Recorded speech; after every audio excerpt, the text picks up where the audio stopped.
Great conclave. To begin the event, I would request Ms. Shruti Sancheti, the founder of Pinnacle by Shruti Sancheti, to please come on the stage, and she would be sharing her thoughts on expert session on eco-textiles. To facilitate, I would request Mr. Yash Arya, Dr. Reddy, and Ms. Sonia Lamba to please come on the stage.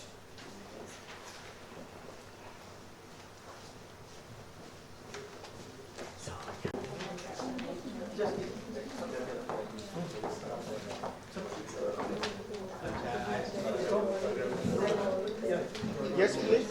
Can you give that mobile with you? Yes. I think it's about social media. Yeah. Thank you very much.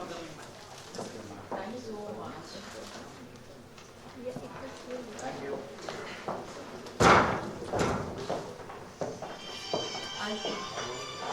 I'm a designer and I am an ardent lover of handlooms, crafts and weaves, and I totally believe in the unsurpassed legacy of weaves, textiles and crafts that we Indians have inherited. I mean, as a designer and as a layman, I feel our country has so much to offer that even if we explore each part of the country, there'll be like something new every time we go look for inspiration. So khadi, of course, is an ancient fabric from the time of Indus Valley. It's a 2,000-year-old fabric, or even more. I could be wrong, but it's like prevalent since the Indus Valley civilization. But of course, it came into forefront during the Swadeshi movement. And in India, khadi is just not a fabric. It's an integral part of Indian history, and it was an integral part of the Indian freedom movement also. So Gandhiji had used this particular fabric, to install pride amongst the downtrodden Indians, because at that particular time, the Indians were very badly exploited and their own fabrics were being produced in Manchester, man-made fabrics, whereas we had such a rich tradition of having handspun fabrics. And this particular movement which started in 1905 and got impetus in 1918, like perpetually almost a century ago, was basically to install pride among Indians and also to generate employment. So yes, so khadi has been an integral part, and khadi, the handspun fabric, Gandhiji has said that even if you have one piece of handspun, just wear it with dignity instead of being dependent on foreign fabrics. So the idea was to boycott foreign fabrics. It was just not so khadi was just a medium to, it was just a tool for the Swadeshi movement, but it was a deeper weapon. And khadi today, of course, for every Indian is a matter of pride. Like if they say there's a first lady or a first person of the country, if there was a first, something of khadi, khadi would be the first fabric of the country, because it has so much of history associated with it. And every Indian, the moment they wear khadi, there is some sort of pride. But isn't it time that we take this, while just limited to India, it's time to take it globally, because khadi has these unique properties. It's one of these season fluid fabrics. Now, especially after the pandemic, 2 years of devastation, we have realized that, trends, fads, these are irrelevant things. What is relevant is timeless fabrics which remain relevant for years and which are season fluid, which can be worn multiple times, which are versatile. So khadi is one particular fabric which fulfills every such role. It can be worn in summer, it can be worn in winters, it looks opulent when rightly styled, it can look casual. So it has all the properties which anybody and everybody can wear, and if treated and designed properly, it can be relevant worldwide. So basically, as a designer, I was a design faculty. I used to teach. I'm a history honors student who later studied design for 6 years.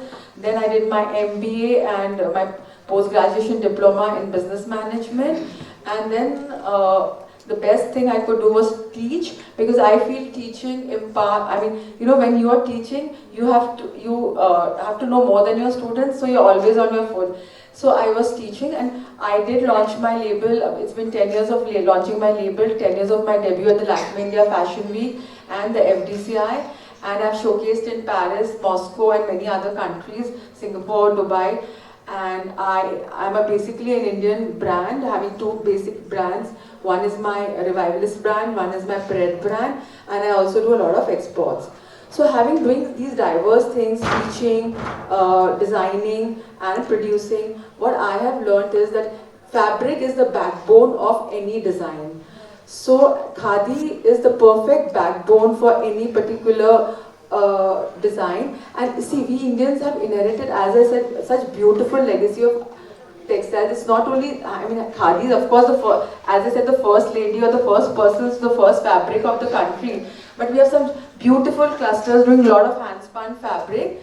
So I feel that, you know, khadi now needs to be made global. And I did I think my first or second show with khadi, and I got a congratulatory, because we were working with this cluster in Maharashtra, Vidarbha, where I come from. And we extensively tried to revive khadi, make it very, very contemporary, very global. Because what I would see initially was, when I would visit these clusters, the fabric was coarse, it was not high fashion.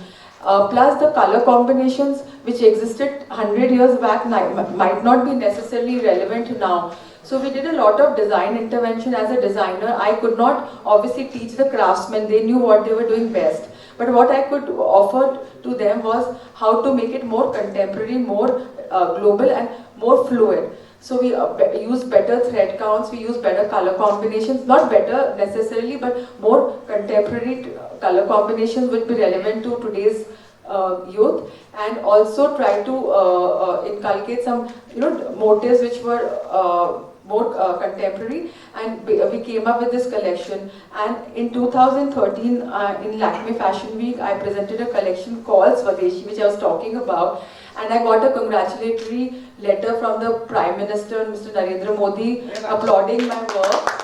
And ever since, I have been associated with a lot of clusters in India. It's not only khadi. I have worked with Jharkhand fabric, which is also khadi actually. I have worked with the Reinvent Banaras project. I'm actively promoting Maharashtra fabrics because I am from there. I work with many clusters in Karnataka for my silk procurement.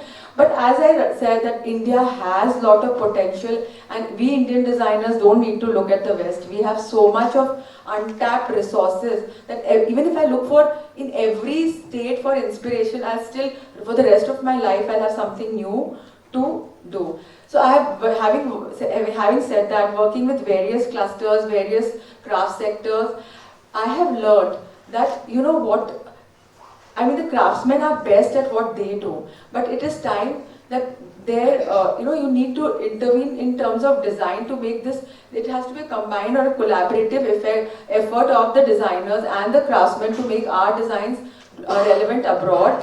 And what we have tried to do is that catering to a global or a youthful audience, because with rapid globalization and increasing urbanization, and with this digital space, the world is just like, at your phone or your laptop. Everything is, all the resources are available. So what we need to make our product is very, very relevant. And Indian handlooms should not be limited to just Indian clothes.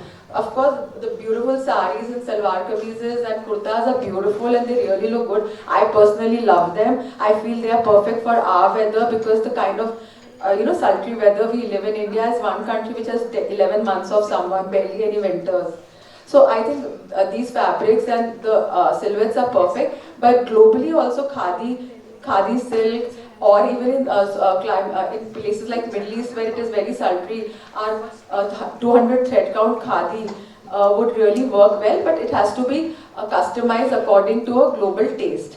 So that's where all the designers step in, and we try to do that. And basically also what we need to understand for a global market is that we need to add some extra, that X factor in terms of designing, because there is a history attached to khadi, there is a sentiment, there is a movement which we know, but how would the globe know? So we have to educate the global audience also what khadi is, make them aware of the properties, that this is one season fluid fabric which can be worn in summers and winters, about its rich properties, its unique properties, how sustainable it is.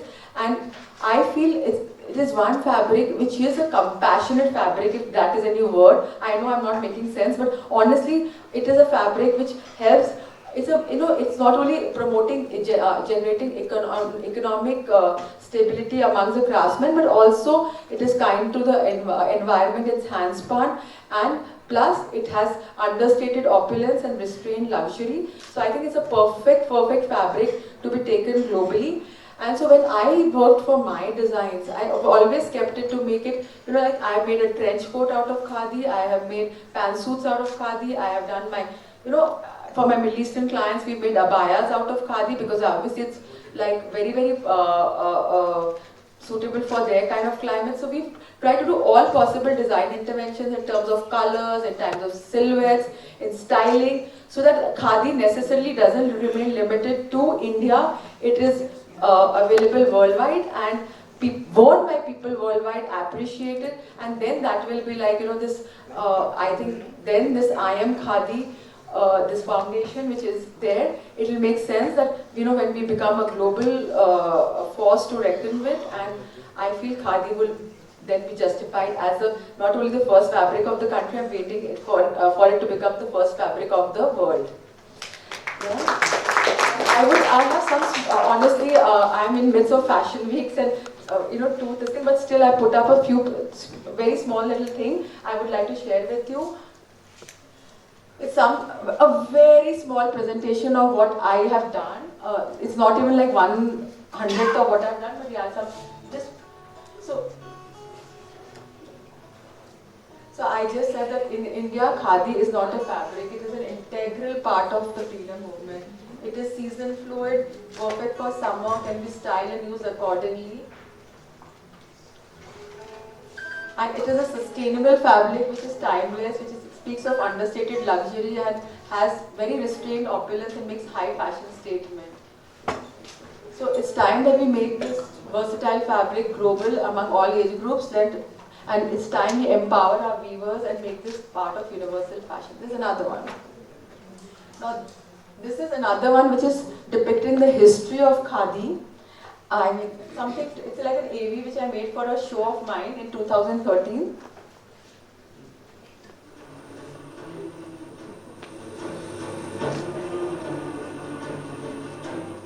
So khadi was a revolution that time.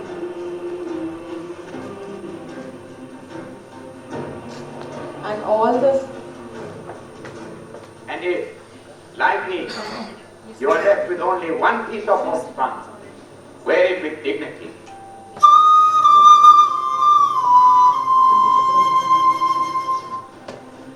India will awake to life and freedom. ऐसे मेरे खाली formula है, farm to fiber, fiber to fabric, fabric to fashion, fashion to foreign.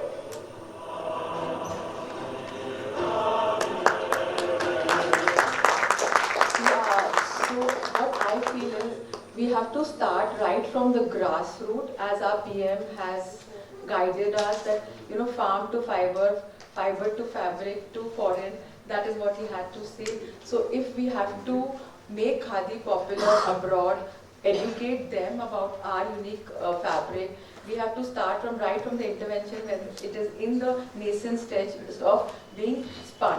So, and right from the fiber to how to teach the, we don't need to teach the craftsmen anything, they have inherited. We just need to give them design intervention, do something concrete, put some trends together. Not trends is the wrong word again for khadi because it's a timeless fabric, but make it very, very global and contemporary so that people all over the globe enjoy this fabric, and then truly we Indians can say that we have a fabric which is popular all over the world.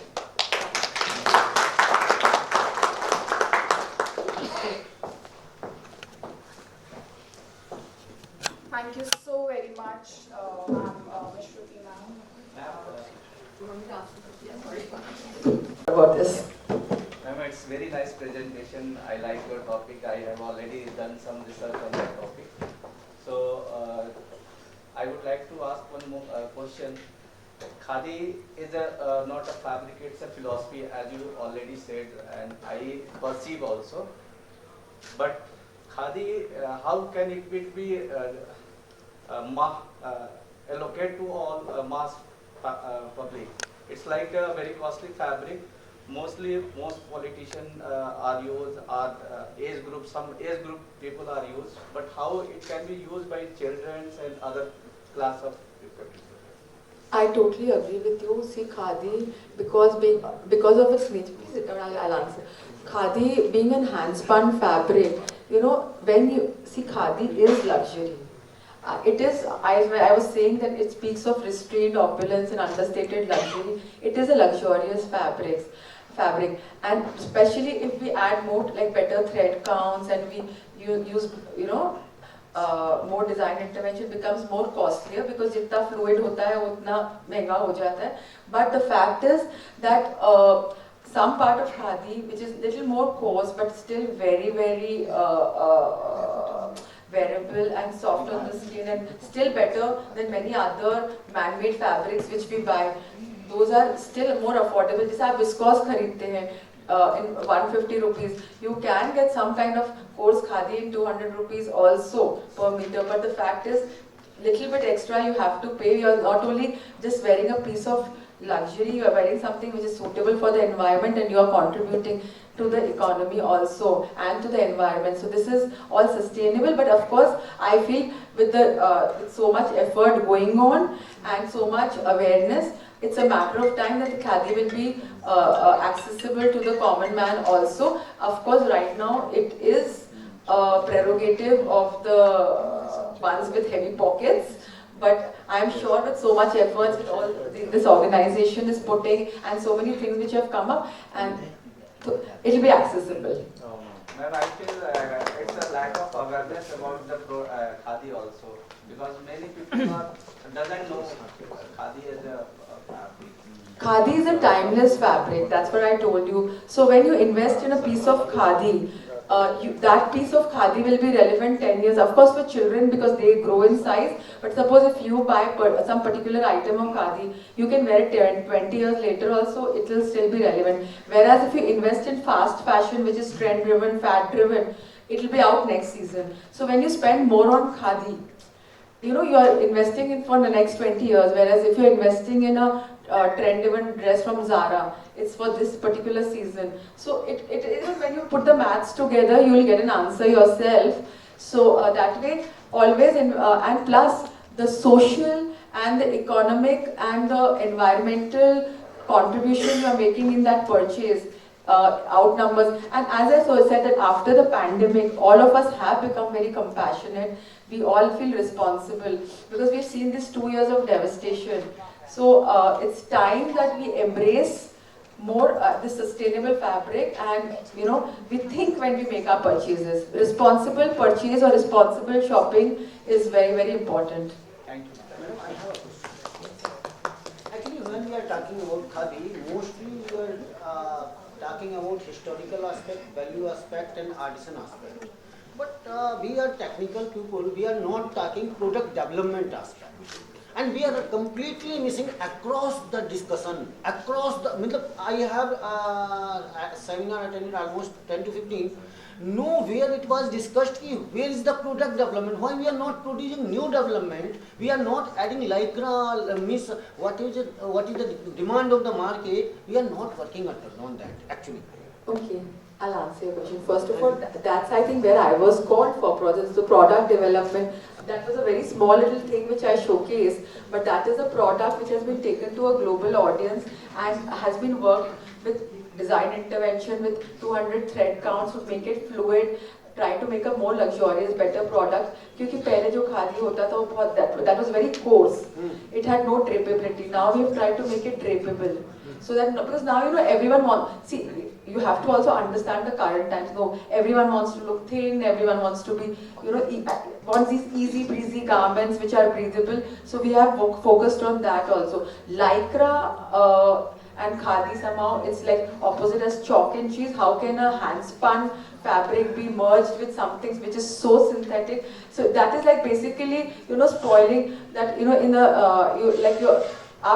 you're putting lassi mein, you're going to put some you know, biscuits or something. I don't know, I'm talking crap, but I hope you understand what I'm trying to tell you, because these are two things that opposite of chalk and cheese. But design intervention, we have tried to blend you know, different weaves with khadi to come out with something different. So there is awareness going on. It's still in nascent stage. It's not like a lot of development has come, but people are doing, designers are working on it. There is a lot, these bodies which are there helping us to facilitate these kind of developments. It's just a matter of time. But let's not forget the basic essence of khadi by, you know, over glamorizing it. See, khadi is not a glamorous fabric. Khadi is a sustainable fabric. Let's retain its basic nature by adding something like lycra or polyester yarns and all. We are going to basically spoil the inherent nature. What's the point of who wants a stretchable khadi? Then you might as well just take any other fabric. We want for khadi which is relevant today. So of course we can add better thread counts, we can add better color combinations, design interventions, current motifs, all of that. You can blend it with other handlooms, even maybe something with a power loom we can work to make it more accessible. That is, all of that is possible. But beyond that, let's not stretch it so far and make it something which is, you know, losing its entire essence. One thing actually I want to discuss here, from my perspective, in my childhood I have seen plant sanai, means this is a variety of hemp. It was growing in my village hugely, and people are making ropes, and it is very fine yarn and thread, means fiber, and it is very strong one also. But we have never included along with the cotton with this. So if this is a natural color having aloes color, and it is very strong fiber. But what we are not doing, we are not providing that development kind of things in the blaze itself. So what kind of fiber we can include with this, it can give a different look, different design, or different fabric development also. I agree with you. So basically, there has been a time where we were working with jute khadi, something similar. You were talking of hemp. Hemp now, any which way, has just become popular right now. But jute khadi we've been working on. We were working with these artisans from West Bengal. We tried to blend, because I also make these jute bags also. So tried to inculcate. So the thing is, it was thick. I did not necessarily get the right response with it, but I will still try to get something better. But as I said, all of it is in a very nascent stage. The awareness has started, and it is a matter of time when we'll come up with all the possible merger of all the natural sources which we have in our country. As I told you, we have this beautiful legacy of textiles, crafts, weaves. All of it has to be blended together. So we will be doing that, and people are already working towards it. Some people are quiet about it. So once they have a strong product to back up, they will come out in the market, and then you'll see some really exciting developments.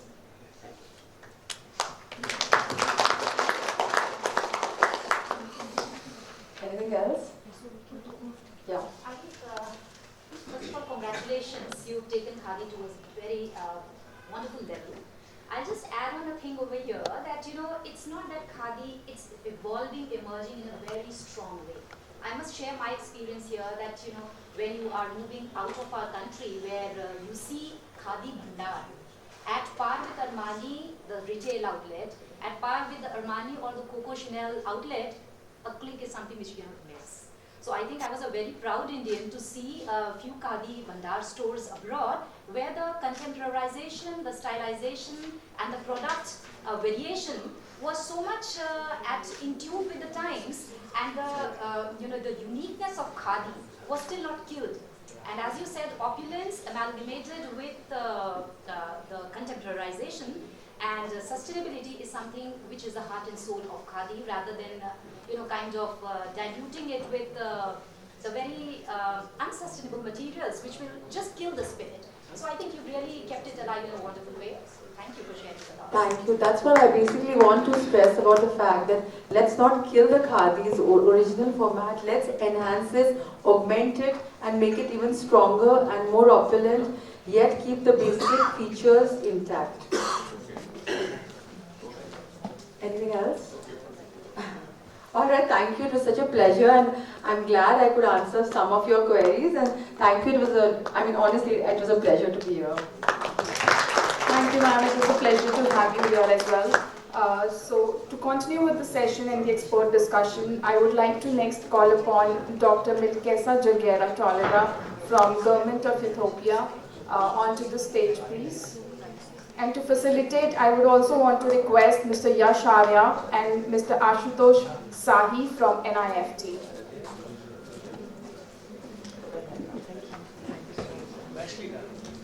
Yeah, it was nice. Can I have Ms. Sonia as well to join us on the stage to facilitate?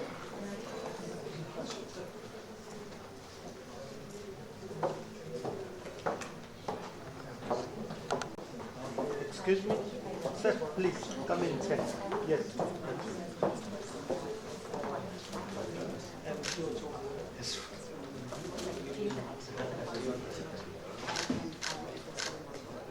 Thank you very much.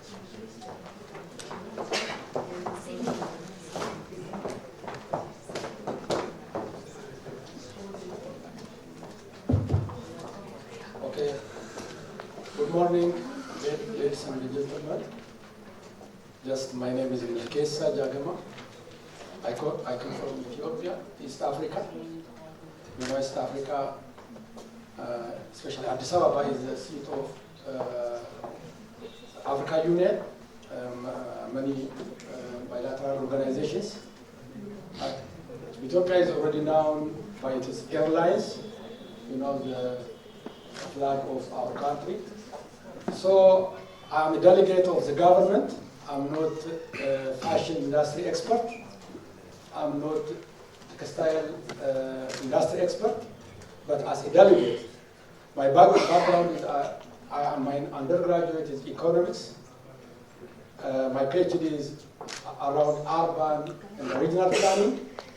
I study most of the time about urban development, urban issues, but presently I'm discharged by the government with my colleague Selloyee to lead the manufacturing industry, the National Manufacturing Industry Institute. Under this institute, there are many manufacturing. The first one which is coming is textile in the garment.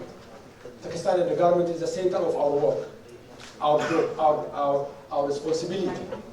Then we try to follow laser industry, agro processing, metal industry, and then chemicals, some simple chemical industries. There are 5, especially the Kaizen, the Productivity Improvement Institute is already organized under. There are 6 institutes organized under the umbrella of the new organizing institute. Now, presently, I try to present. My session is already depend on 2. The first one is international experience, which I got when I'm staying in India, from different literatures, and as the program is assigned to us to present, especially the eco-textile. First, I try to define what we mean by the eco-textile, which I understand, even if I'm not a textile expert. Then I wanted to show you the potential of my country, the potential of my country in this area.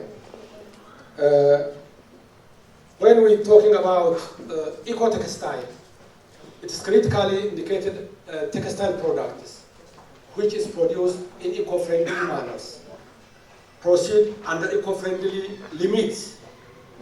So eco-textile is already also known as ecotech, and the eco-friendly textile, which the ecotech is come from environmental engineering, which is technical textiles.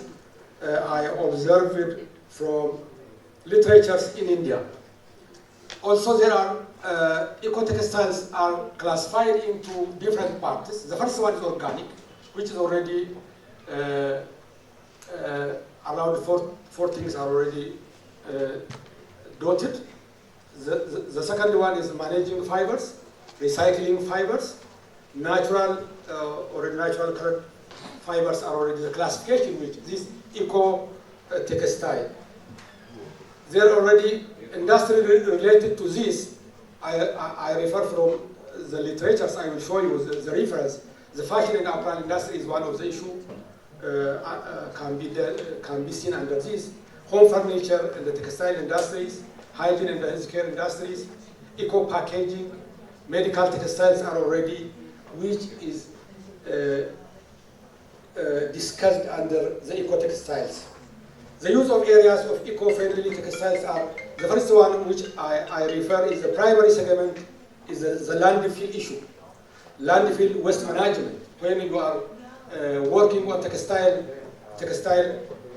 and the garment, which refers to use geosynthetic products to secure landfill against leakage of municipal and other resources.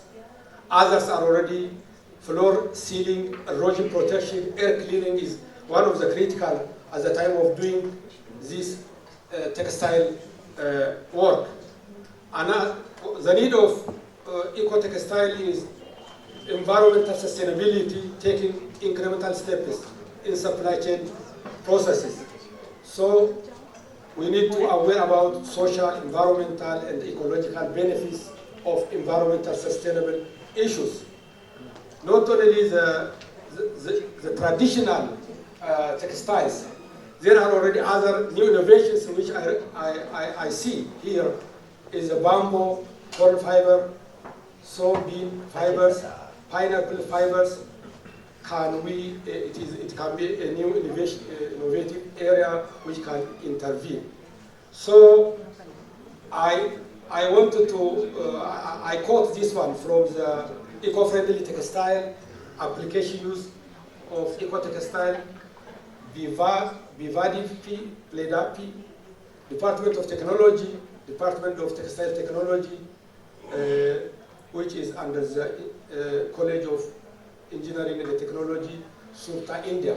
This is very important when we are trying to refer the eco-friendly textiles, which we follow naturally, is a special reference for us. When I come to the Ethiopian experience, Ethiopia is a land of abundant natural resource, which is located at the East Africa, especially textile and the garment is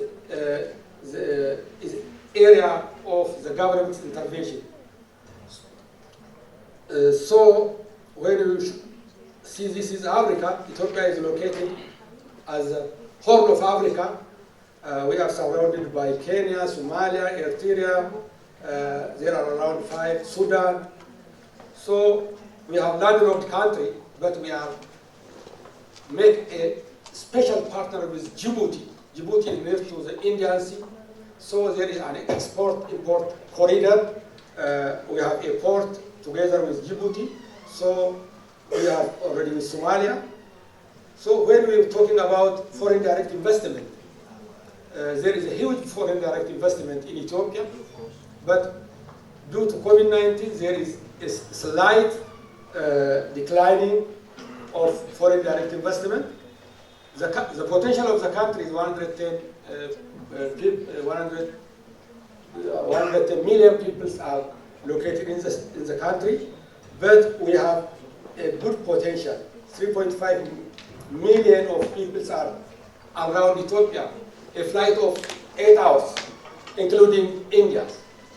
The potential of the country, we calculated, 8-hour flight.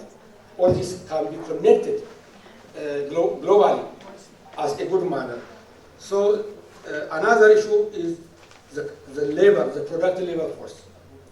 From the total population of 110 people, more than 17% is youngsters, productive labor force.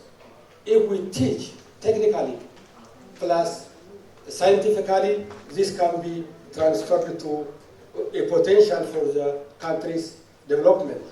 We have also as the seat of Africa, and so is the seat of Africa. We have a good potential. African free trade agreement is there. We can use tax exemptions from different African when you're going to sell our products. We have already near to Europe. There is already many multilateral and bilateral relations with most of the European countries, which we used to sell our products. When we come to today's session, the textile and apparel, the first entry point is cotton. The country is already a huge environmental and ecological potential of cotton development, like India. So cotton is a huge potential which we can focus it. Nearly 3 million hectares is a potential for the cotton development. Many investors are already investing on this potential area of cotton. Another is the textile and apparel industry. The government of Ethiopia are presently developing an industrial park in different parts of the country. This industrial park is what we call eco-textile friendly. All things is already organized under the industrial parks. Environmentally protected, customs, banking, all things are already organized under that area. You can see there are the Bolelami Industrial Park, which is near to Addis Ababa airport. This is the industrial park of textile, especially textile and apparel. Awasa is already 250 kilometers near. We are already geographically locating different industrial parks to make a balanced development of the regions. So there are around more than 17 industrial parks. All the industrial parks are already environmentally protected. The waters are treated. Bank, all facilities are already organized in the industrial parks. Many investors from India, from Europe, from America already come to invest in this industry, especially focusing on textile and apparel, especially the textile and the garment areas. There are exemptions of tax exemptions, salary exemptions, income tax exemptions, export tax exemptions are already defined in different laws. Franco valuta can be applied here. Exemption from customs duty is already applied here. Already for export purpose, textile and apparel is given a due attention in the country. So the first which we try to do here is that textile and garment is the potential area. So my office is here in the middle, Ministry of Manufacturing Industry Development Institute. Atosilashi of my colleague and me is already representing this institute. So there is the Ministry of Industry and the Ministry of Agriculture is doing together. Here is the Ethiopian Investment Commission is promoting industrial parks, the potential investment.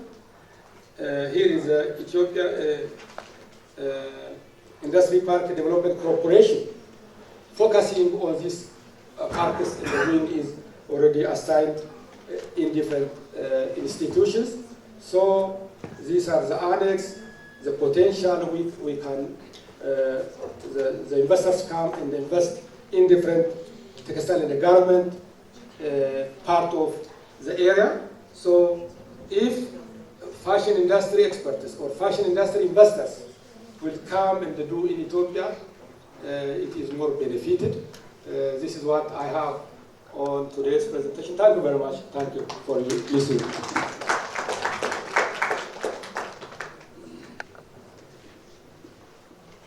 If you have comments, questions, I welcome you.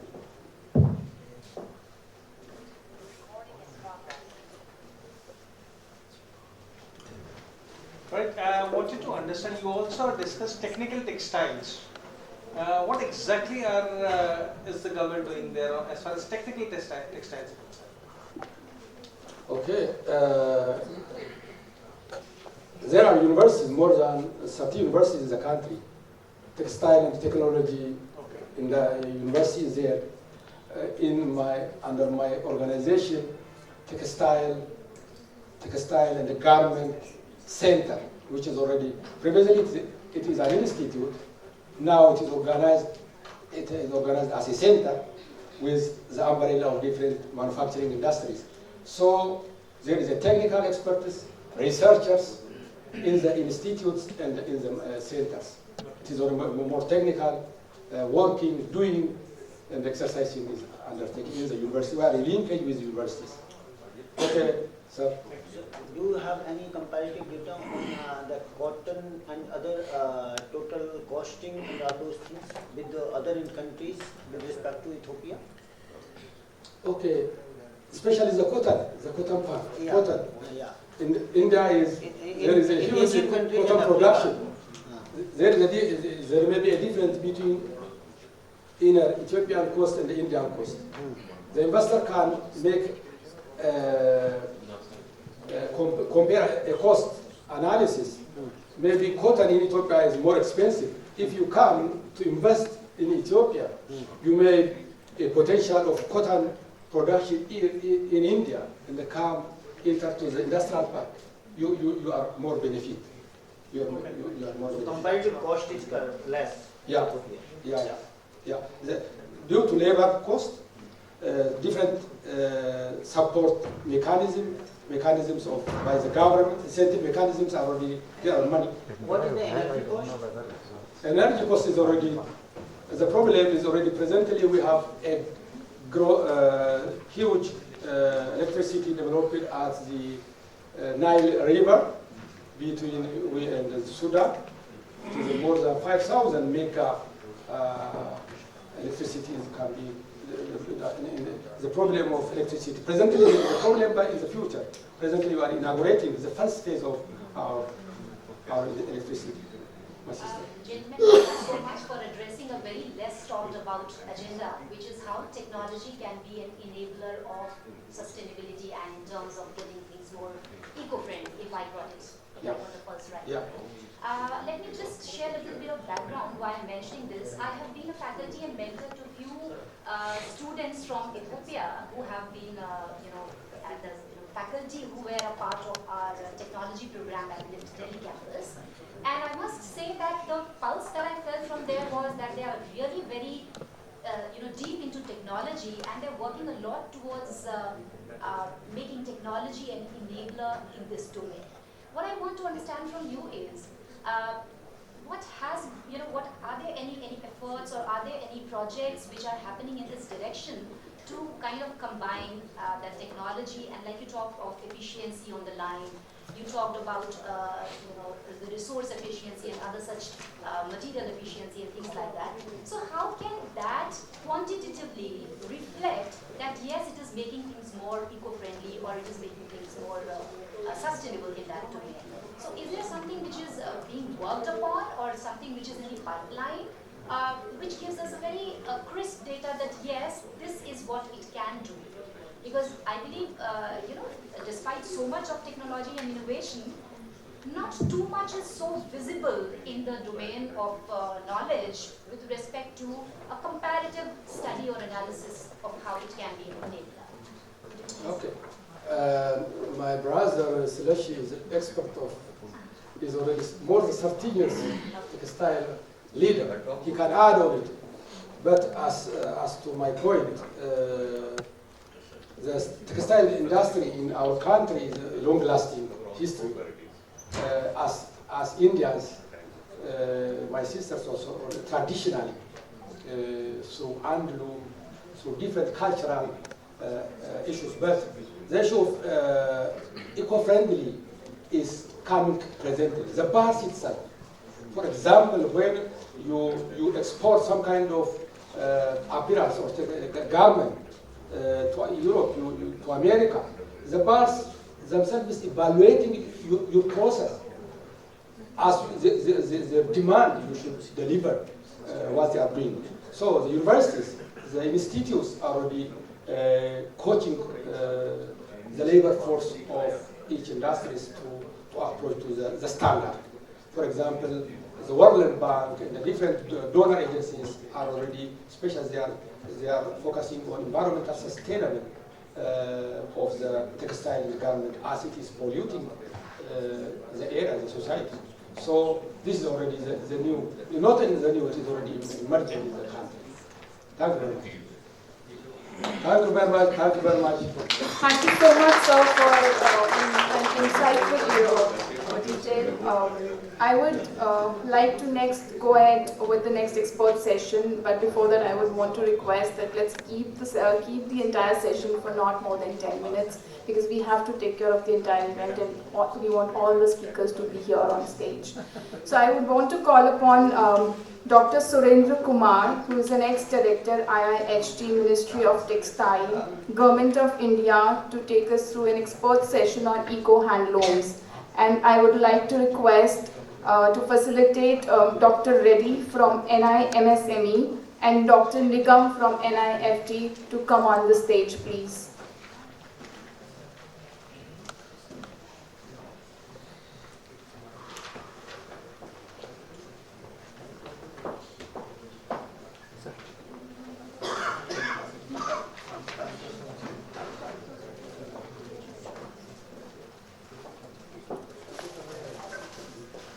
Thank you, sir, for being here. Really appreciate it.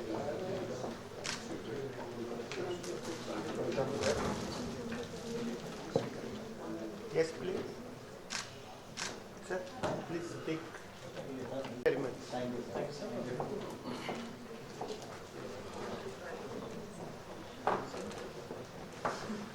Former Director of Indian Institute of Handloom Technology under the Ministry of Textiles, Government of India. Yes, I'm going to talk on this Eco-Handlooms, the product diversification in the handloom sector. So you know that handloom industry is one of the ancient surviving industry of the world. These are the contents. So it is one of the ancient surviving cottage industry of the world, and 2/3 of the world export in textiles and clothing is from the developing countries. So India is the second largest workforce sharing country in the world, and we are having a 5% share of the global trade in the field of textiles and apparel. And we are the 5th largest exporters of textiles and apparel in the world, which amounts to about $36.4 billion.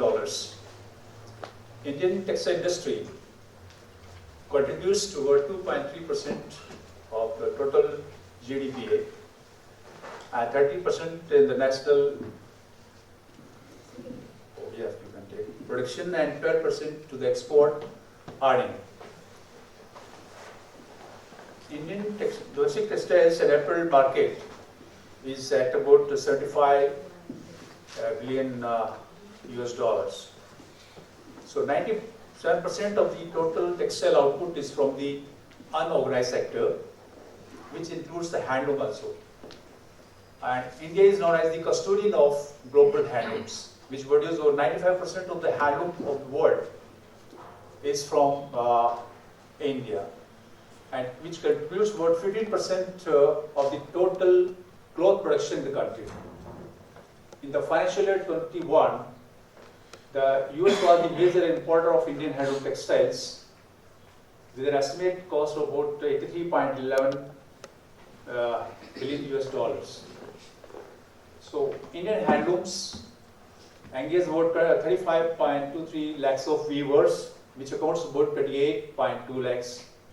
And this export of handloom during the year 2019-20 was to 2,248 crores.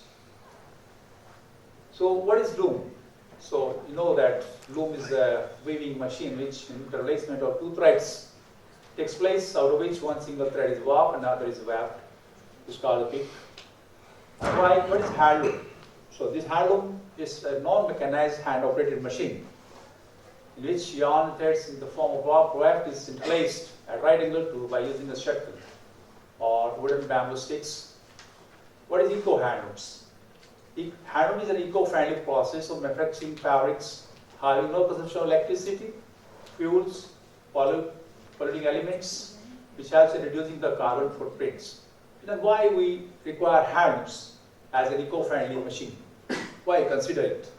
So it is hand operated and consumption of less or no electricity, less water consumptions, noise pollution is also very less.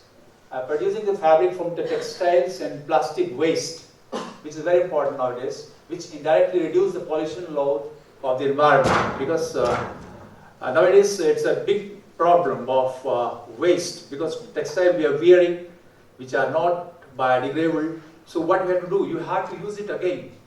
The waste from the fabric industries, apparel industries, all these can be reused by making certain pattern, and in this our designers, they are playing a very important role, because designers, they create some innovative designs which can better look, which can fascinate, which can attract the customer. Out of the waste they can generate gold.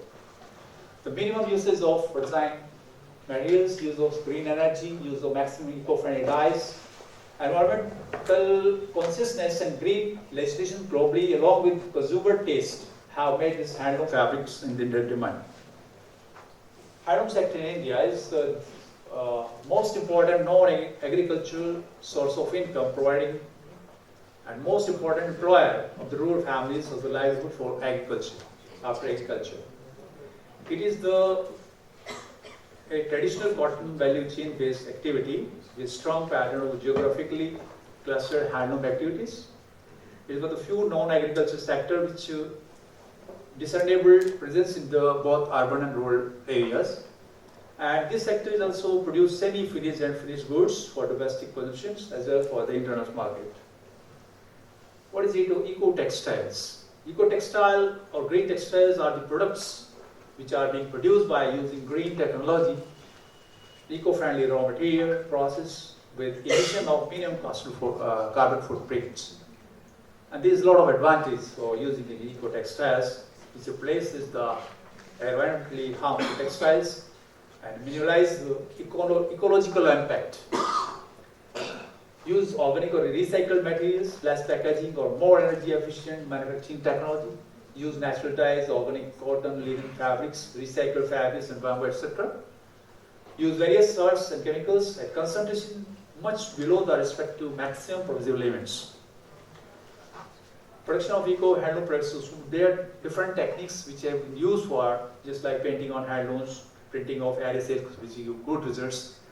Batik on handlooms, which is easy to do method. And development of eco-friendly area silk based on the formaldehyde-free this root, which can be used using the aloe vera gel. So, what are the advantages of handloom weaving? It has the potential to contribute a range of other strategies and on-demand localized production we can have, added value through customization. So it is we can use eco-friendly dyes including natural color. Variety of yarns can be used from natural to the man-made. All these fibers can be used for producing the value-added products with advanced design material technology that produce the minimum waste out of handloom fabrics and to produce sustainability in the handloom products. Now if we just carry out this SWOT analysis of this handloom sector, we find that there are a lot of strengths in the handloom sector, that is independent, self-reliant industry, strong demand in international market, evident this ability of low cost and skilled manpower, evident ability of variety of yarn and handloom accessories, ability of e-marketing platform, because now our government of India is also having a stress on this e-marketing, and there are about 23 e-marketing organizations which are operating all over India in order to promote the marketing of these handlooms. And there's a weaknesses, a lot of weaknesses are also there. Lack in generate economies. This bulk production is a slight issue in the handloom sector, and there's lack in quality consciousness, because quality is the main which required. So because of that, a lot of rejection is there in the international market. There's a low productivity and cost competitiveness, because we are not time bound, and we are not arranging in the fashion so that we can bring the cost of product down. This less competitiveness is there, cost competitiveness. Absence or negligible product diversification, lack of use of modern technologies and techniques, lack of availability of working capital, improper synergy between the government support agencies and the actual market, over-dependence on cotton, and inconsistent raw material price and quality.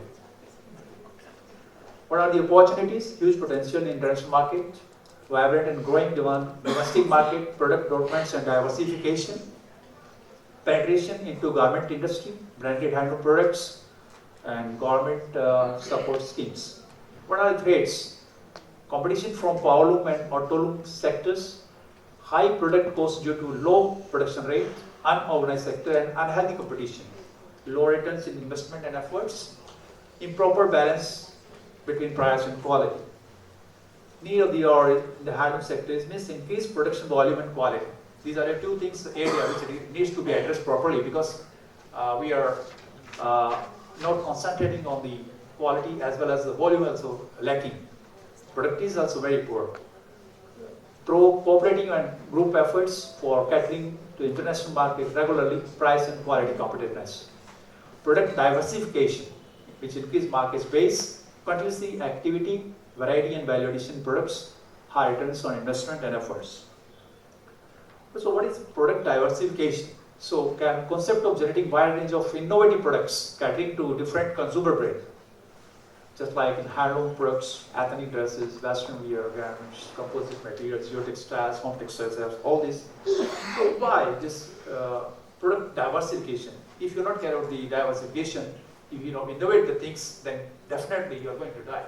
So it's the need of the hour. Just you have to innovate something good which can be you attract the customer, and then you can fetch a good amount, because our main motto is to produce innovative fabric which can attract the customer at a glance. If you just hang this small things on the wall, and if a customer sees that attract towards the particular item, that means you are successful innovator.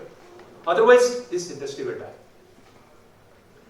What this means that think out of box, something innovative, something which you require. You just survey the market and see what's going on in the market. Be innovative.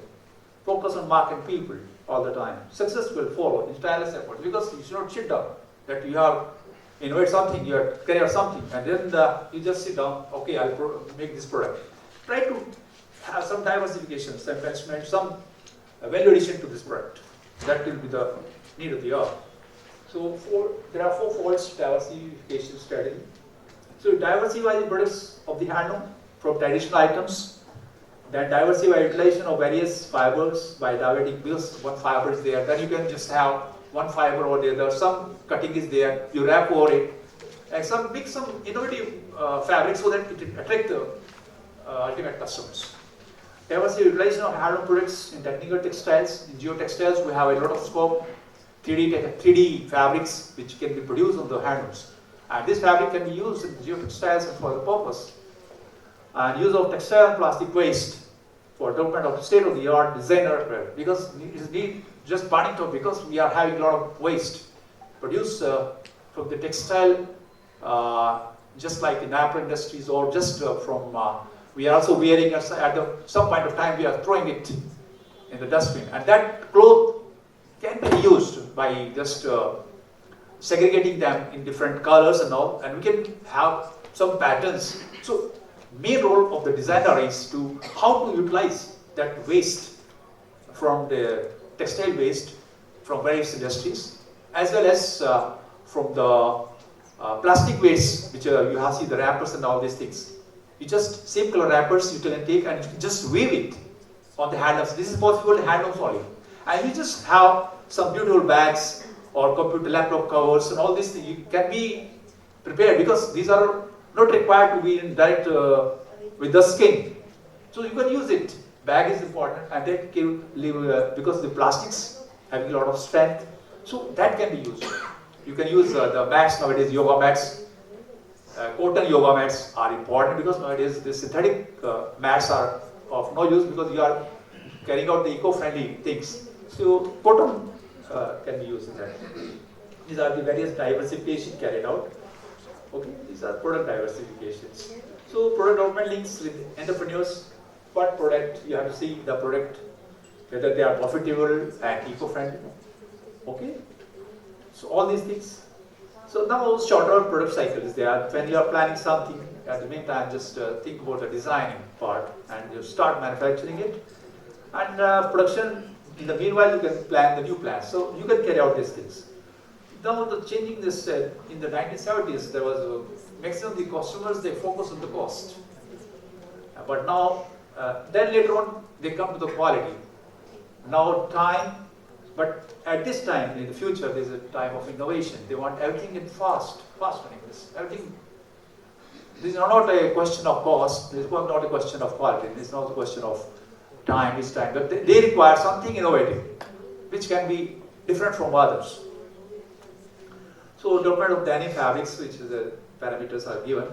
So in future, they use value as the first priority, competing with the originality, discovering and creating needs, mental functionality. Because initially there was physical functionality. Now there is mental functionality.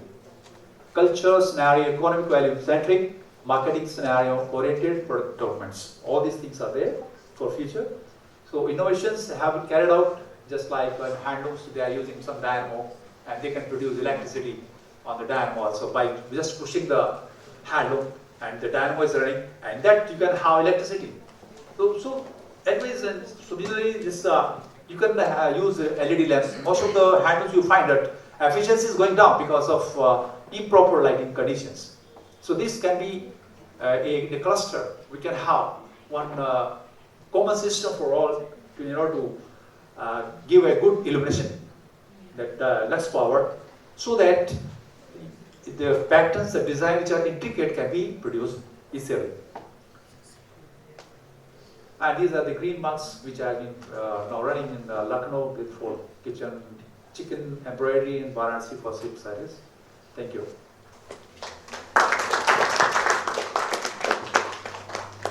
Working.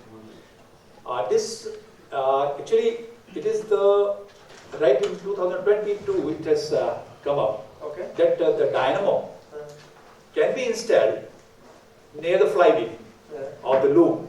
So which is and can be with the gear ratio, so that it can dynamo can rotate at high speed by the wheel. This when you are moving this aids and heels. Has that kind of prototype been developed? And it's yeah, this prototype has been developed. Okay. That I will give the reference of this. Thank you. Next. Yeah, please. So you talk about the Eco-Handloom. So Eco-Handloom is pride of India. So when we talk about the new product development, governments and designers are putting their best effort to develop new products in handloom sectors. But still, I believe there is a challenge to develop a new product in handloom sectors, because the mindset of the weavers or artisan is very close to their ancestors or their parents. So designers are facing many challenges in new product development, because the artisans are not willing to develop new products. They are willing to do what they want to do. Are they already doing products? So what is the solution for that from your sides? Actually, the designers, they can play a very important role, because they are, you can say, the soul of this handloom industry. So designers, they should be innovative as well as facilitator, because you have to make them to understand. The designer can facilitate them in order to deviate their products. Just minor deviation they can accept. So you just check their stretchability in terms of design variation, and up to that level you can facilitate. Dada, you can do it like this. It will be nice. It will fetch you it will be very intricate design you can develop, and it will fetch you a good amount, because this you are adding some value, which if the customer attracts, they are ready to pay anything. Because they are creating miracles, you can see in the Odisha and all these things, they cut very fine and intricate designs they are producing. And the designer can carry out a lot of things out of the fabric which they are manufacturing. They can diversify the products. They can make, suppose they are just like Sambalpuri saris are there. In Sambalpuri saris, they are making saris. Out of the saris, the designer can think of making salwar kameez or something innovative which can attract the customer. There's the need of the hour. Yeah, right, sir. Thank you. But I have already worked in many clusters in Jharkhand state. So I personally feel that those artisans are working in 2 hill shops or 2 trade looms. They doesn't want to explore in 4 or 6 or 8 hill shops. So after paying too much money, but still they doesn't want to work. So that's why I have asked these questions. And moreover, this prototype loom, in which all these, say, 4 reels and all, you just try to develop that type of fabric and show them. Okay, this is how much it's attractive, and it will fetch you good amount. So definitely, there will be some flexibility. They will not be rigid. So definitely it will. So it is the designers, I can say, because I give more respect to the designers because they are the important part of this particular handloom sector, especially. Thank you. Thank you, sir. Thank you. Thank you. Thank you so much, sir, for the wonderful session. Next, I would want to call upon Mr. Siven SILOY, CEO, Founder and Director General, SILOY Trading Company Limited, Mauritius, to talk about the digitization of textiles in fashion and technology. And to facilitate, I would like to call upon Mr. Yash Arya, Dr. Dolly Vaseem from SmartEdge Technologies, and then Sonia Lamba, Miss Sonia Lamba onto the stage, please.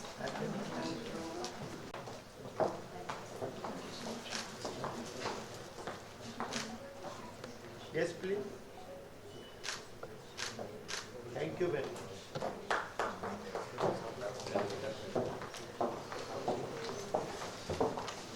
Of ceremony for introducing me. Members of the organizing committee of the trade conclave of today. Participants from the Canadian Embassy. Participants from the Ethiopian Embassy.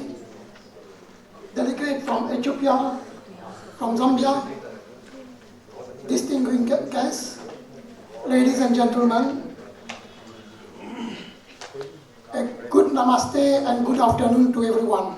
Thank you. I thank the organizer, the team, who took the brilliant initiative to organize this trade conclave, which is becoming now an annual event and which we sure will continue its in progress. Accept my gratitude to have been given the opportunity to address the audience. My special thanks go to my friend Yas, he's not here, because he was Yas, who is a CEO and founder of Inkadi Foundation, with whom it was my first point of contact. I will speak to you on digitalization of textile in fashion technology. So let me first quickly introduce you Mauritius in a very quick manner. Mauritius is a secure and prime business hub between Asia and Africa. It is a bridge, a fast developing logistic platform with modern infrastructure. Mauritius will play the roles toward Africa that Singapore has played towards Asia. The Republic of Mauritius is re-emerging as a star and key of the Indian Ocean, which it once was when all trade was going through Mauritius. India has really a special place in the heart of Mauritius. That's why Mauritius chose the 12th of March to start to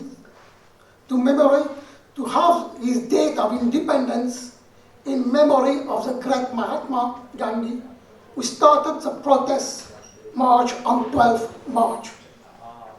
On myself, I'm an entrepreneur in the luxury lifestyle, and my brand name is SILOY, as you see over there. We are mainly in the fashion, and it's derived from my name, and it's now in the local dictionary of Mauritius as a name of reference, which means perfect. It is in the dictionary. I done my MBA project on SME. That's why I'm very attached to the SME, although I work for very big corporate. Considering that the event is on eco-textile, before coming to the technology part, with your permission, allow me to have a few words on eco-textile. Going back to history, you will remember human was using natural leaves to cover ourselves. This started. The India textile revolution started with this spinning wheel, which everybody knows, and I wish to make awareness in Mauritius with it, because this is the starting point, the big revolution. Millions of Indians grew up reusing and repurposing clothing passed from elder to younger. This was India. And the circular economy was already existed. Thereafter, it was used as household dusters to mop the house. And up the finish, so this was the starting point where recycling was really taken care by our generation. So the circular economy existed. Now the amount of waste generated by the textile industry is really heartbreaking. Most rivers are heavily polluted, but it is avoidable to a large extent. Your Prime Minister, the Prime Minister of India, Honorable Modi, returned the ancient city of Kashi to its former glory when a full cleaning up campaign was done. He even went to have a dive in the Ganga River. This is a really shining example for all. Having said that, let's come to the digitalization. I will structure my speech very briefly on the 3D. It was mentioned yesterday by your secretary, right? Which means the demographic, the decarbonization, and the digitalization. This should be our structure for whatever we do. The world, as we know, is continually changing, and one of the fundamental drivers is digital transformation. It's about the using of technology to do what you already do, but better. And I think that micro-business, SME, have a lot to gain with it. I will not go in detail, but I will just say that the digital economy is an economic activity that result from billions of everyday online connection among people, businesses, devices, data, and processes. The backbone of the digital economy is higher connectivity, which means growing in connectedness of people. The venue of this place to organize this event is really very, very interesting. But sadly, we as participants have not been provided with internet connection. This, I think, is a weakness, right? Because we are thinking about technology. So the digital economy is taking shape and undermining conventional notion about how business should be done. In the digital economy, all customers, businesses, business to business as well as business to customers alike want to interact with business when and where they are at any time. It has been crucial to give all customers a personalized and unique journey right from the minute they land on a business website. Technology was so important during the lockdown. Was so important during the lockdown. I was happy to heard yesterday, my good friend Arya, who told us that during the COVID, he was being able with the social media to work with over 1,200 members of his entity so as to continue the activity. So when your enterprise can understand its physical and digital asset inventory, what we need, what asset, etc., this will be very helpful. I'm trying to summarize my intervention for question of time. Effectively, executing a digital transformation requires strong leadership. Everything goes through the leadership. If in your business you have the strong leadership approach, it will and it should happen. There are some challenges, however, for enterprise, particularly small enterprise, to implement the digitalization. I will just give you the title, but not giving in detail. For example, the culture of the organization. If you decided to have a technology-driven, a digitalization culture, you will implement it. I will not go into details, sorry. Lack some time of IT resources and management skill, which is very important. The agility and challenges. So, to conclude, I would like to say a few things. Digitalization challenges are complex to handle. Therefore, organizations need to create a substantial ecosystem to drive change seamlessly before embarking upon a digital transformation journey. It is a strategic outpost for your business, for our business. So, on this positive note, it now remains for me to thank you for your sustained attention and wish you all well. I'm ready to any question you may have. Thank you.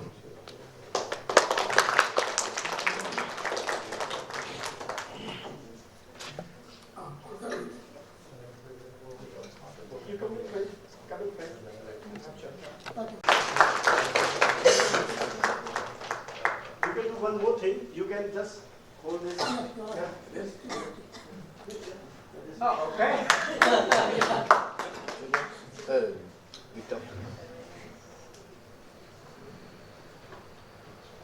Thank you. Thank you.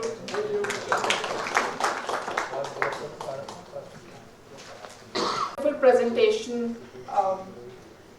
And to move ahead for the day, I would like to call upon Mr. Ajay Bindroo, Senior Executive, Silk Mark Organization of India.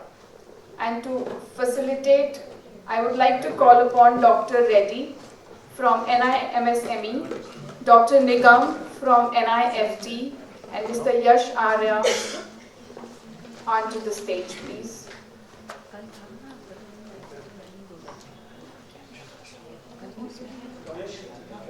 A lot of learning going on today. Yes, sir. Sir, please. Yes. Yes, please. Thank you, sir. Thank you. So nice. Ministry of Textiles.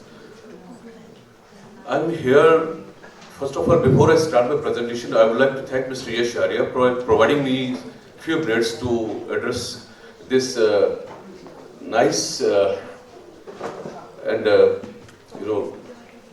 such type of genietry that I was not aware of people from different walks of life. So let me start with the presentation. This presentation will be very helpful to the general masses. I try to make it a very brisk one, not a too lengthy one. Silk Mark Organization of India. First of all, I'll start with the fibers. There are two types of fibers. One is the natural fiber and one is the man-made fiber. And silk is a natural fiber. Whereas the polyester or you can say the nylon, they are artificial fibers, man-made fibers. There are basically four types of silk that I'll take you to. This is the life cycle of the silkworm, and most of the NIF students must be knowing about it. So this is the basic life cycle of a silkworm that we have given here, and I'd like to divide it into four parts later on. The first four varieties of silk that they are mulberry, tusser, eri and moa. Out of these four varieties, only the mulberry is the variety that we can do the rearing in-house rearing. The other three varieties are called the wild silk or the one-year silk of India, as the rearing is done outdoors only on the trees. Mulberry is the most popular out of the four because the rearing is done all over India. And this is the life cycle of the mulberry silkworm. The rearing takes 35 to 40 days. Wherein from the basic egg, hatching is done, then the silkworm comes out and the cocoon. It takes 35 to 40 days. The next one is the tusser, which is done in the regions of Jharkhand and Bihar. And the leaf that the tusser worm takes is asan or arjun plants. It feeds on arjun or asan plants. And it takes around 60 days for the worm to grow from hatching till the cocoon level. It's 60 days time. The third one is the eri silk, which is also called the ahimsa silk, because in this silk only we do not kill the worms. The worm comes out of the cocoon first and then we use it. Although it's a broken thread, it's not a length, the length is not like 100, 1000 or 1200 meters, it's maybe 200 or 300 meters length thread, but it's called ahimsa silk. Nowadays it's very much popular. People like to use this more. And the life cycle of this eri silk, it lasts for 45 days. It's again a wild silk, grown on the trees. And the last but not the least, that's a Muga silk, which is called the golden silk of India. It's available only in India and that to the north of eastern part of India. The Muga silk life cycle is of 50 days.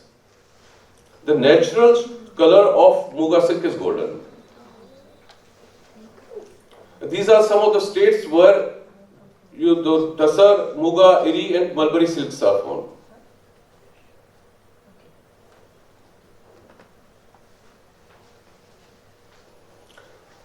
Now some of the common varieties of silk fabrics are chiffon fabric, georgette, crepe, taffet. This is how you identify the natural silks. This is the basic test, the burning test. Second test is the chemical test. One more is the microscopic test. But now, if you go to a shop and we tell him that please give us a fiber and we want to burn it and check it, he will not allow you. Neither you can carry a microscope along with, and nor you can carry some chemicals and test it there. So what's the best way? Now I'm coming to that. That's the silk mark.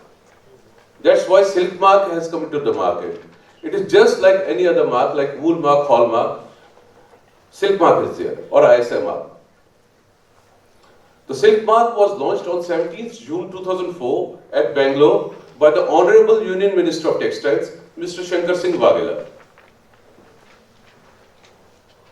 So silk mark was there to protect the interest of the consumers. It's a quality assurance label, just like any other mark. SMOY is a registered society promoted by Central Silk Board, Ministry of Textiles, Govt of India. It's governed by its own bylaws.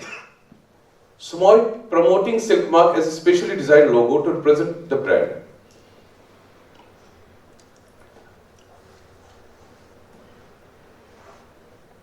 These are some of the quality marks, Elsen silk mark also. The silk mark labels come in 3 types. This is the card type, and one is the Siven label. And now there is another new label that's being pasted on the, and you cannot remove it easily. If you remove it, it will break into 2 parts. So the cheating, to avoid this cheating, we have made a new label. Now some glimpse of the activities that we perform. This is an awareness program that we did at Roorkee, Uttarakhand.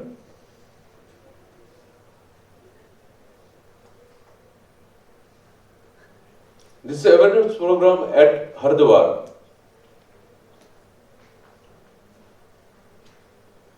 These are some of the fashion institutes where we give the presentations and try to educate the children. This is the FMG Fashion Institute, Greater Noida. Awareness program at Utsav Fashion. Awareness program at HGT University, Gurgaon. This is the Designers Meet. This is the IS Voice Association, New Delhi.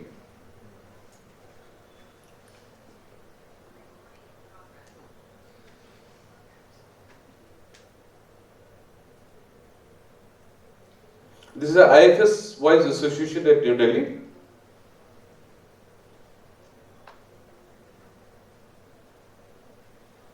This is CCIC New Delhi.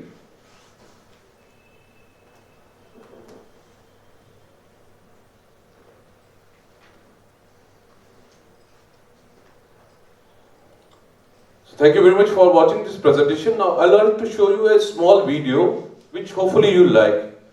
It's on silk only, that how silk is made.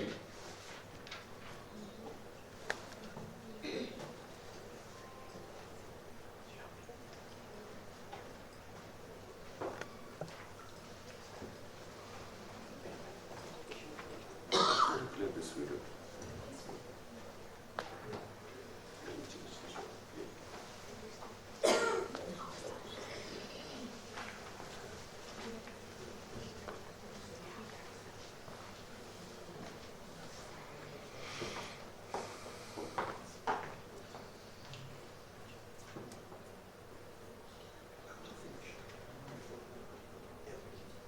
Silkworm's life cycle has 4 distinct stages, namely egg, larva, pupa, and moth. The life cycle is of about 7 weeks duration, which may change marginally with the race and environment. The eggs hatch in 12 to 14 days. The yellowish eggs turn blue a day before hatching. The eggs hatch during early hours of the day.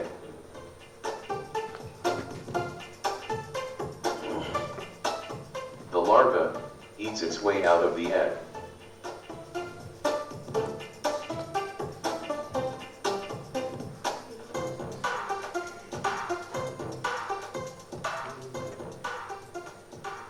Newly hatched larvae are dark, hairy, about 3 mm long and weigh less than 0.5 milligram.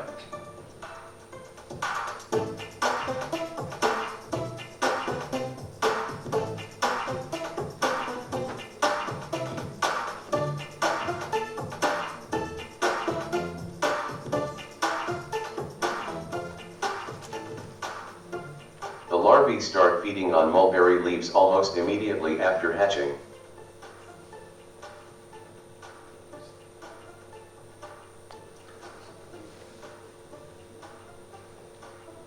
The larval stage of silkworm lasts for about 4 weeks, during which the larvae shed their skin 4 times. The process of shedding the old skin is termed as molding.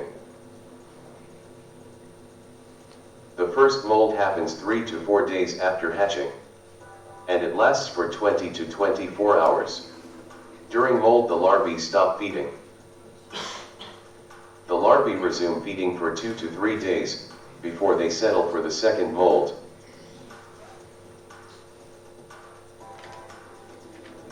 The second molt lasts for 20 to 24 hours.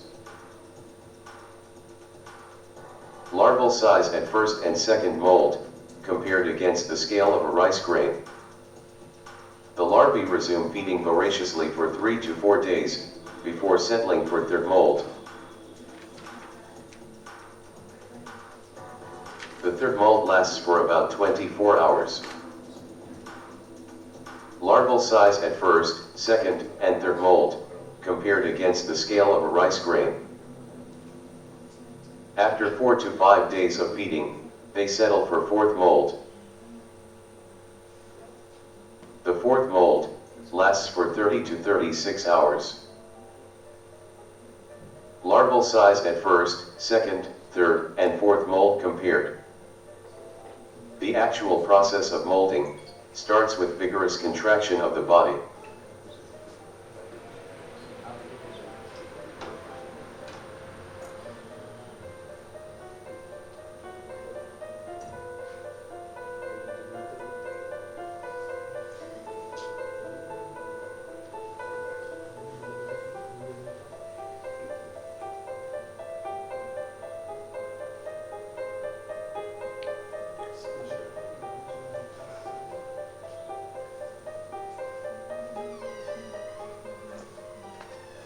The process takes about 30 minutes, since the starting of body contraction.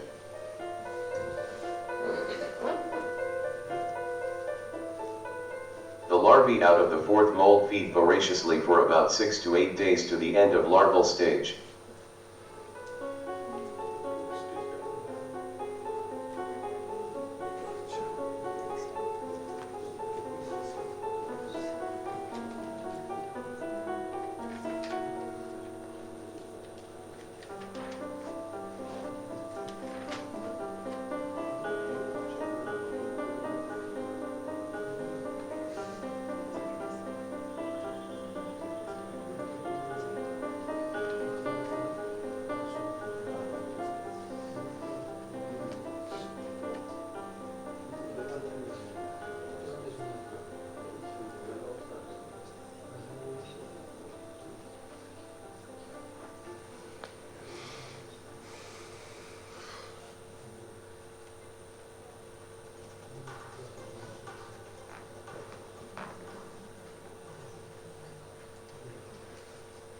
At the end of larval stage, the larvae stop feeding and get ready to spin cocoon. The front portion of the larvae become translucent and they start searching for suitable place to make cocoon. The structures provided for spinning cocoon are called mountages. The larvae first makes a footage with silk to hold itself before making the cocoon.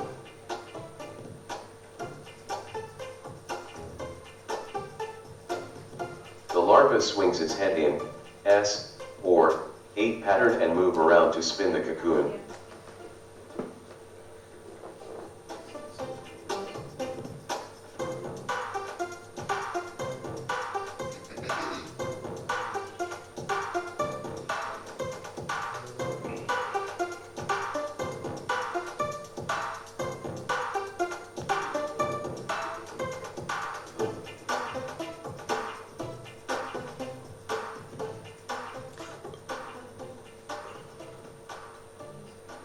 In 2 to 3 days, 500 to 1500 meters of silk filament is spun into a cocoon by a single larva. The third stage of life cycle starts inside the cocoon. The metamorphosis happens in 2 distinct stages. The first stage happens 3 to 4 days after spinning the cocoon.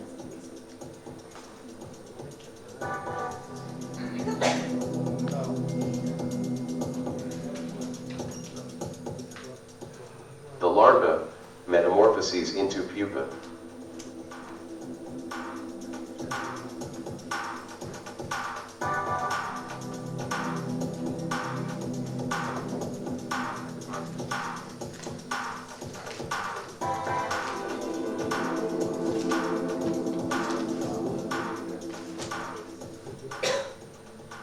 process takes about an hour since the starting of body contraction.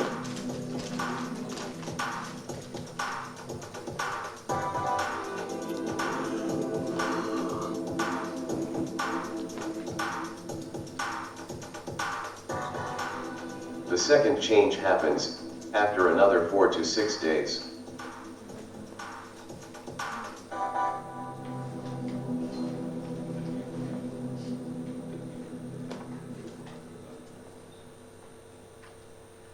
The moth emerges from the pupal shell.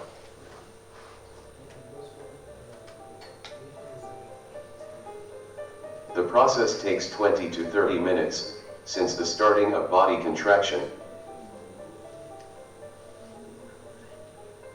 Moth is the last stage in the life cycle. It emerges out of the cocoon by dissolving the binding protein with its saliva. It makes a hole by pushing the loosened silk strands.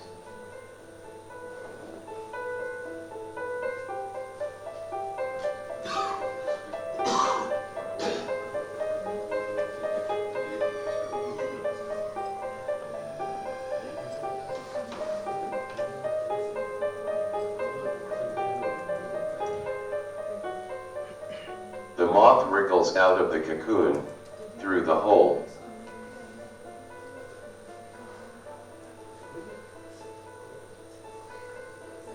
Emergence usually occurs during early morning hours.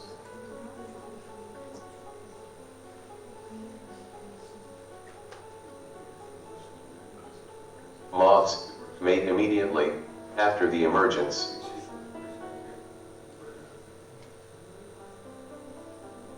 The female moths are fat and sluggish, while the males are slender and active.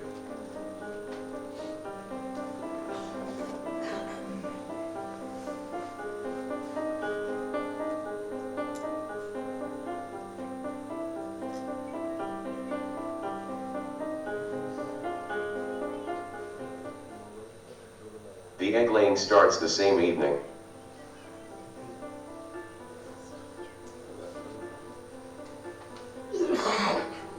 A healthy female lays 400 to 600 eggs in a single layer in about 18 to 24 hours.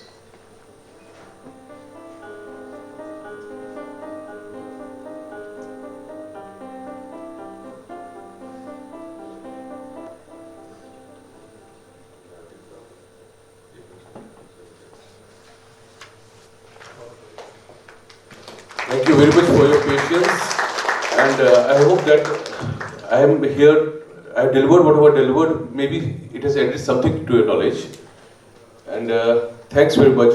But last thing I would like to say that whenever you buy silk, please look for silk mark. Don't purchase silk without silk mark, otherwise people may sell you something man-made fibers on the name of silk, which happens in the markets nowadays. So please look for silk mark. Thank you very much once again.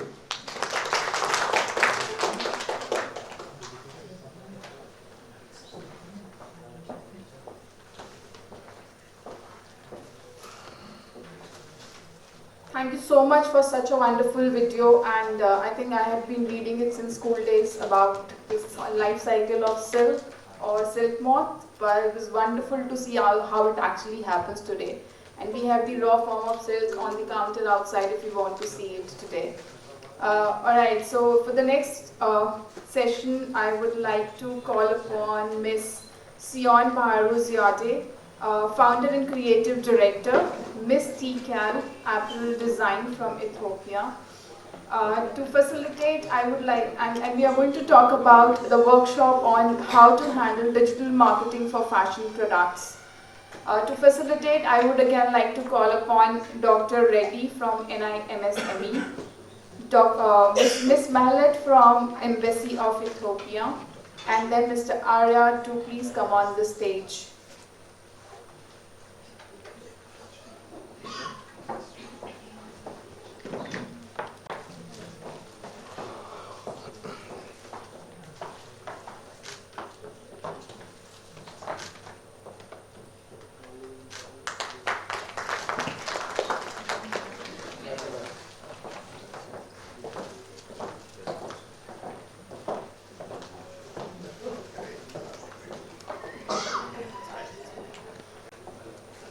Thank you guys for having me today.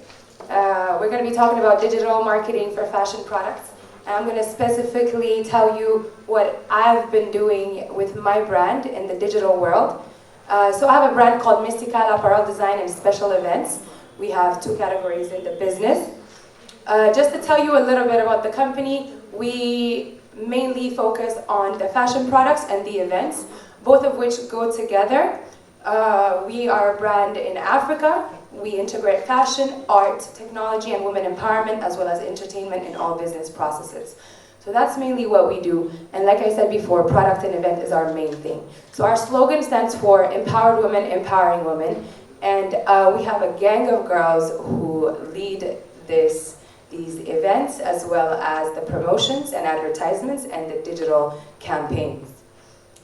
Just to go in a little bit about the digital world, I'm sure you know everybody right now that data is the new currency, is the new gold basically.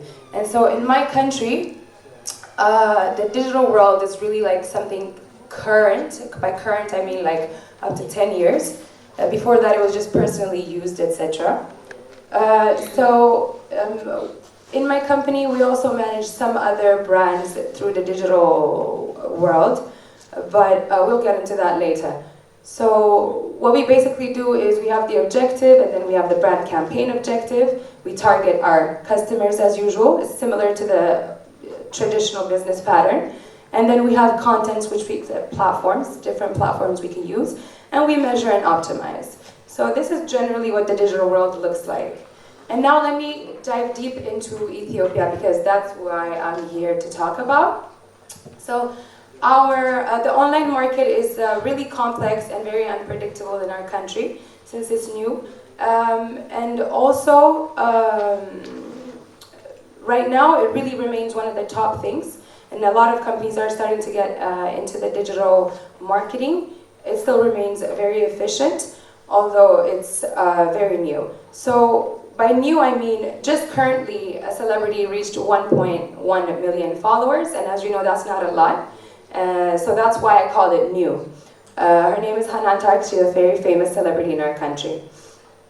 So we can see that these people that are coming in together and working on the marketing in the digital world are basically changing the whole game, the whole landscape, the environment, and how these things are understood. So there's so many influencers that have changed the game, and now the companies are actually going forward with this, and the traditional way of marketing is no longer really useful, except for some huge companies like Ethiopian Airlines, for example. TV would be important. So in MISS.T.CAL, what we do is basically these 5 steps. We design the social media strategy. We have an audience segmentation, a campaign calendar. We produce social media content, and then we have regular optimization and reporting. So earlier, if you listened to me, I told you guys that we have products and events, and then this is something that stands for women empowerment and feminism. And so I'm going to show you a little bit on how we actually incorporate all these elements into one and how we make it come to life. If you just see this video with me, it's the latest thing that we did. This was last week. It's a fashion show. It's also an event. There you would see products, parties, dancers, and so many things. So just to give you an idea of what this would look like.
Okay.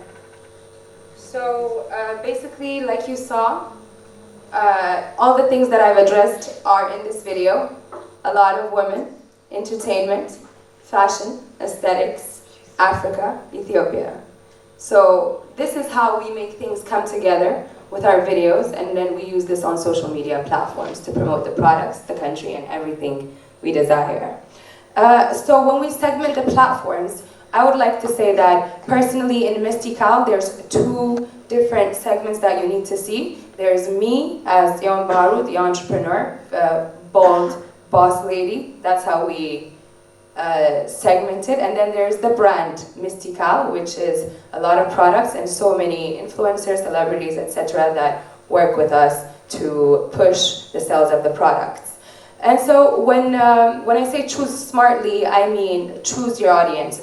In the fashion world, Instagram is the best platform to use in Ethiopia, but you can also see through other things.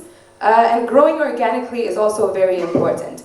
Investing in paid ads from the beginning of the company is not very good because you're trying to sell products, not just an image.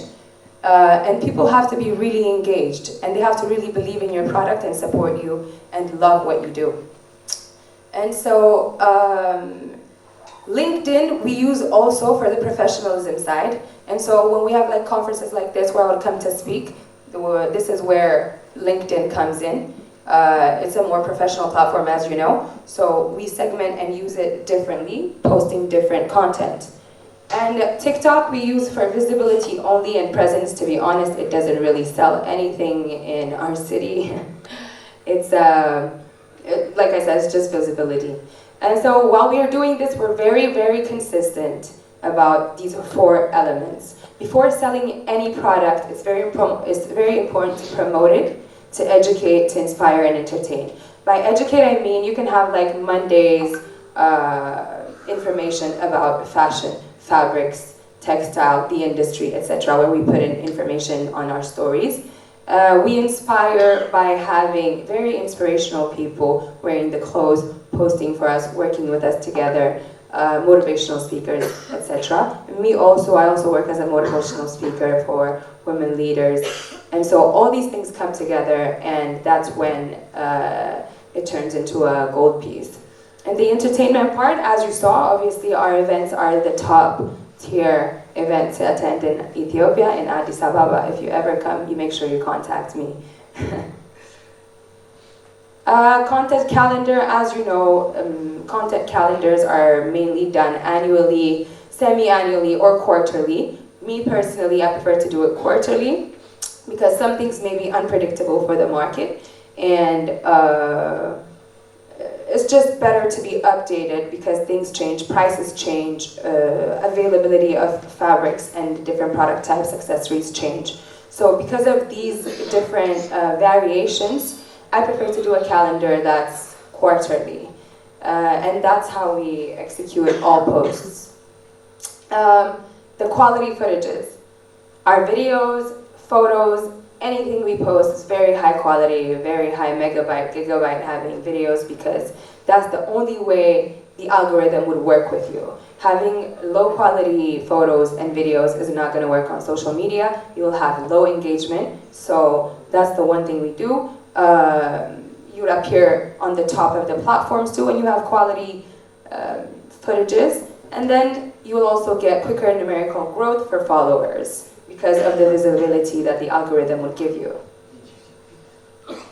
Influencer marketing is like one of the center things that we do. We collaborate with so many people, starting with musicians, dancers, film stars, just regular advertisers on social media, dog breeders we've even done, and then skate parks, which I'm going to show you a quick video on, where we integrated the skate park, which was new and inaugurated, and it's something for the youth, something very recent that's happening in our hometown. And so we took this advantage of having this as a recent topic and made it and turned it into a whole advertisement that worked really well, both for the skate park and us.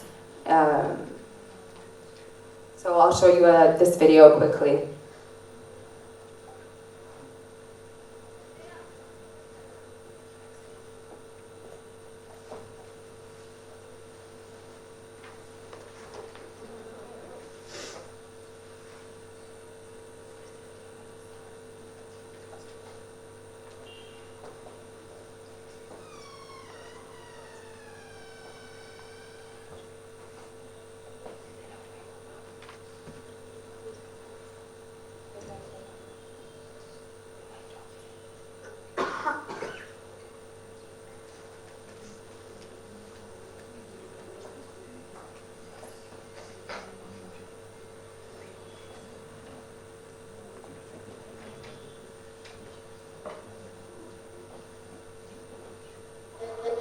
So this is a brand new skate park that was inaugurated in Ethiopia, the first one.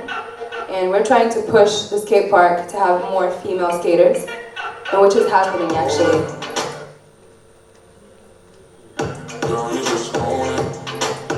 This was a campaign that we did for hoodies, streetwear, hats.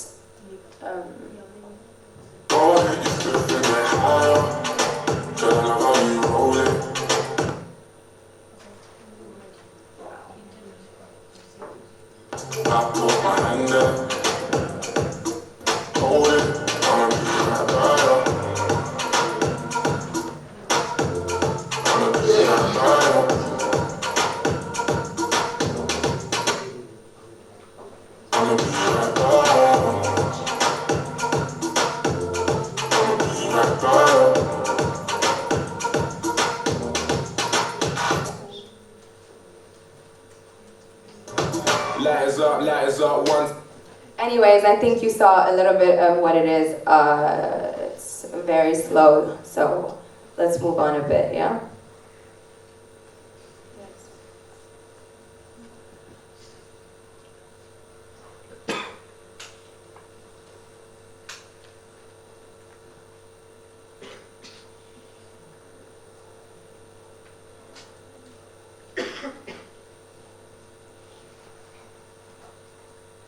So, like I said, we were working with the youth a lot, and that's when the skate park thing became alive, and now it's working really well. We sell a lot of products there for streetwear, and it was amazing. So the other thing we do is we engage so much in customer content. A lot of things we do, we interact through direct messages, we reshare posts, we're always on the hashtags, always generating new ones, and we stay connected to all customers as well as our influencers and ambassadors. And we jump on the trending, the hottest topics that are ever there. We have a team that's aware of what's going on in the city, what's the hottest thing to wear right now, what's not, who's the hottest person in the city right now, so that we can work with them. And so we have basically the fastest way to get viral is on TikTok in our city. But like I said, it doesn't necessarily mean you'll sell products, so just for visibility. Other than that, our direct messages are very important for us. We have different things such as automated responses, saved replies, direct contact, meaning if a person needs for us to make them a custom outfit, for instance, they would have to meet us physically in person, but they'll only reach us through our direct messages first. And then this also gives us the direct feedback. The other important thing to do is obviously to reply always with professionalism and being polite. Paid ads versus organic growth. Like I said in the beginning, it's very important to grow organically at first because we are trying to sell fashion products. We're not just trying to sell an image or a page just for visibility. So we grew organically first. So that would help us on the brand awareness, on the customer service, and the relationship building. Currently now we do paid ads, but only after a year and a half we started doing that. The complete year of the company has been 3 years and a half now. So we only started doing paid ads after a whole year and a half, after we had our real people engaging with us and loving our products and everything. So thank you so much, that was it. This could be a global strategy. Well, honestly, like the stuff I mentioned is global. especially like the quality stuff and how to create a content calendar. But however, I feel like the engagement would be different because there would be more users in Asia, obviously. And I feel like here it would grow faster, even the pages, because it's less less users in Ethiopia. And like I said, it's pretty new. So I think it would be different, but at the same time, at the core, similar.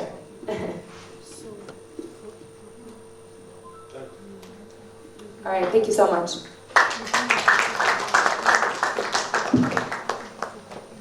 Thank you, ma'am, for taking us through this entire presentation and talking about need of the hour.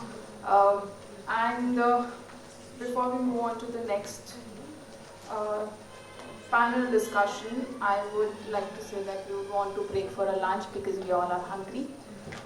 So we'll go for a lunch. We'll come back in about 30 to 45 minutes and we'll let everybody know when we are resuming. Thank you. Please enjoy the lunch.